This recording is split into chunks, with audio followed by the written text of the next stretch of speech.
If you were to ask me why you should be hopeful that the Denver Broncos are going to break their 8-year losing streak and make the playoff next year, my answer would be the exact same if you asked me where you should go at 3 a.m. to buy a flamingo for your lawn.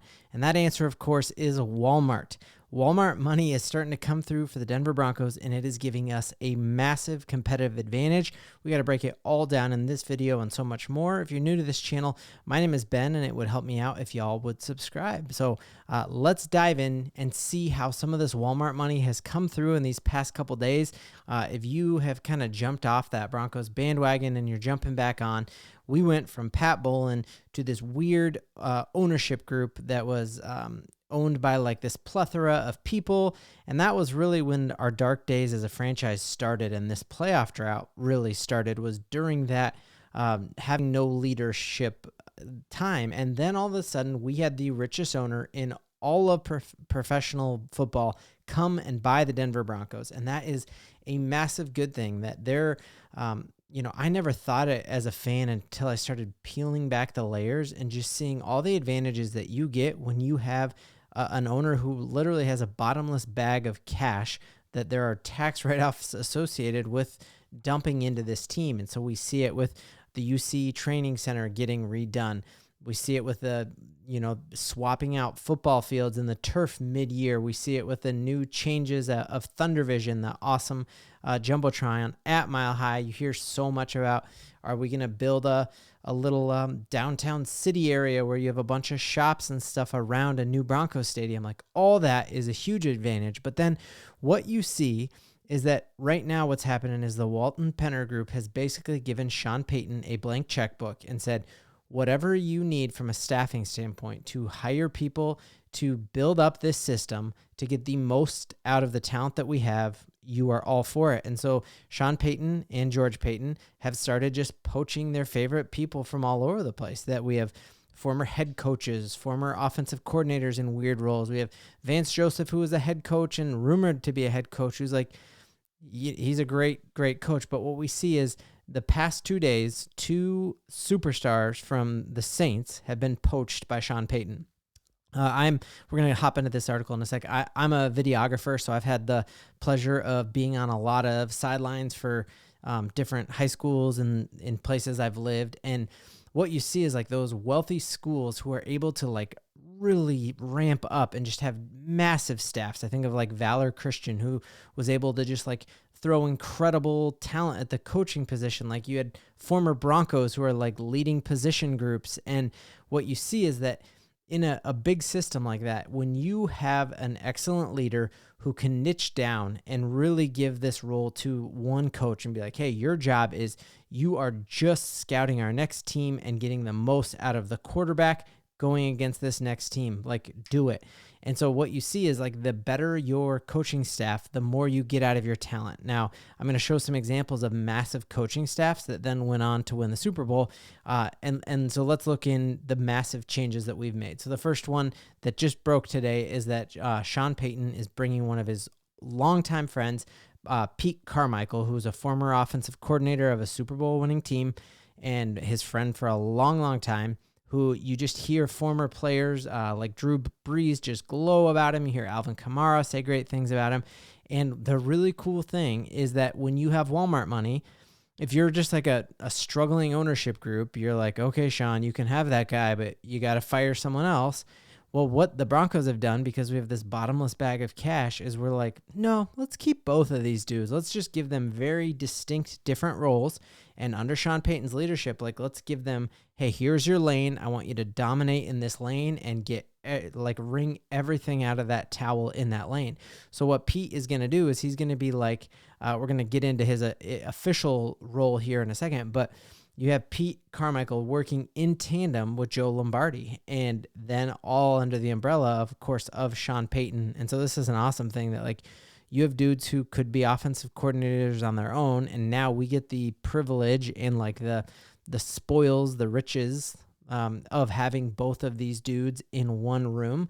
And you just, like, again, as I'd said, you see Drew Brees just absolutely rave about his time with Carmichael, saying that he thinks that Carmichael will continue to make the Saints absolutely thrive without Sean Payton when Sean left. And if you look, like, I think the Saints got a lot out of that roster without a lot of talent. Like, other than Alvin Kamara, I don't know if you can find a ton of talent on that roster. And he was consistently getting that team to a 500 level in a division where it was all pretty even. And so you see that as a very good thing. So the official title is going to be he's the offensive assistant.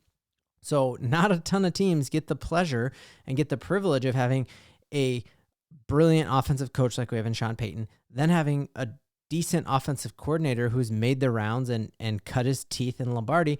And now you have a Super Bowl winning offensive coordinator who's going to call himself just an offensive assistant or a pass raid assistant. And you see Drew Brees in another article, and it was actually a YouTube video that I couldn't embed in here. But Drew Brees credits a lot of his development to Carmichael. And so you just think whether it is Russ or whether the rumors that we saw yesterday that the Broncos are going to trade up for a quarterback that Sean Payton's in love with, we now have a quarterback whisperer who's going to help guide him. And truly, I could see a world where Lombardi, you keep calling the plays under the leadership of Sean Payton, and Carmichael, your job is to sit next to Bo Nix or Michael Penix or Jaden, whoever it is, and your job is just to make this offense so digestible for them. You're talking in their ear all the time. Think of Russell Wilson when he had his own coaches in the building, but now it's a coach under the leadership of Sean Payton. This is super exciting, you guys. Along those exact same lines, we saw the same thing yesterday where the Denver Broncos bought in Cody Rager. I've heard it Rager. I said Rager yesterday because I think this guy knows how to party. But again, we don't fire someone. We just say, hey, let's keep adding to our front office. You can't have too many scouts. Rager was the scout who is charged with being with checking out big schools, so Alabama, Georgia, and all of that, and so has a really good pulse, on that tight end from Georgia, whatever it is. And so now he comes in with this system that we already have, and he has fresh set of eyes and the trust of Sean Payton. I just see this all as very, very good news. When you have a bottomless bag of Walmart money and you can just build up this staff, it is going to wring every ounce of talent out of what we have. And I think that is how you cover up for a plethora of errors that we've had. And I think that's really why the San Francisco 49ers are in the Super Bowl. They traded a ton of picks to get Trey Lance, and that was a flame out. And you could be like, how are they in the Super Bowl? They're in the Super Bowl because John Lynch and Kyle Shanahan have wrung every ounce of talent out of there, and that's another ownership group that have allowed him to staff up. And so the Denver Broncos are doing just that, and it is a very, very exciting thing. Saw this article floating around that Peter King wrote up this article. This was the year before the Tampa Bay Buccaneers won the Super Bowl. And this article was just saying that Bruce Arians and the Tampa Bay Buccaneers have the biggest coaching staff in NFL history. And I think we are moving towards that. Now, again, this can be an absolute nightmare. You can have too many cooks in the kitchen.